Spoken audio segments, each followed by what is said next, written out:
What do you value the most? Think about material things or immaterial ones. The latter plays a role in what motivates us in life, how we can relate and interact with others.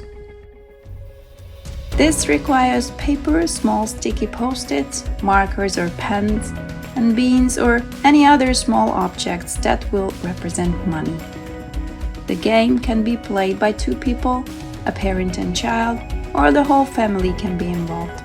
Tiny children are less able to tell what is valuable to them, or it is changing so rapidly, so this game is mostly suitable for upper primary school students and up. As a first step, everyone should take paper and writing utensils and then individually write down on paper 10 things that you consider valuable in life. This can be any of your material possessions, but generally anything you have and are grateful for. When you have all 10 words or phrases, rank them from 1 to 10. Next, discuss the top 5 things you wrote down and find a match. Have a designated player draw a house on a sheet of paper. It will be a safe home where you can write the matching words so they don't get lost. Then we can return to the 10-item list. Pull out the common items from your own papers and next choose the 5 values that are closest to you. Each take 5 slips of paper and individually, one by one, write the words on them.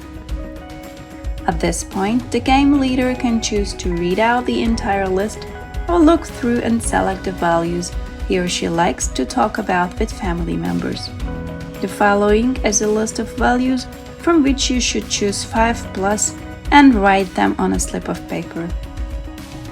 Now think about which of the 10 values is most important to whom and put them on the 10 slips of paper in your hand. The real game then begins. The referee distributes 20 beans or other small items to each participant to serve as a currency. Once this is done, swapping and trading can begin. The goal is for all participants to meet and get to know each other's lists. If there is an item that is less sympathetic, but their partner has a car that is much closer to the player's heart, they can swap or trade for beans. The time spent trading depends on the number of participants, but after a minimum of 10-15 minutes, players can be asked to return to their seats and count their possessions. At the end, count how many beans you have and how many values are left. Who is satisfied with their list of assets? Are there any values in their hands that they are less likely to have? These questions can also be linked to scaling. For example, show the number of beans with a hand, and the higher you show, the more beans you have. Another way of scaling is to represent numbers on fingers. A measure of satisfaction can be shown by pointing a thumb like a sign. In the final section, it is worth asking how they felt about listing the values and then playing the game.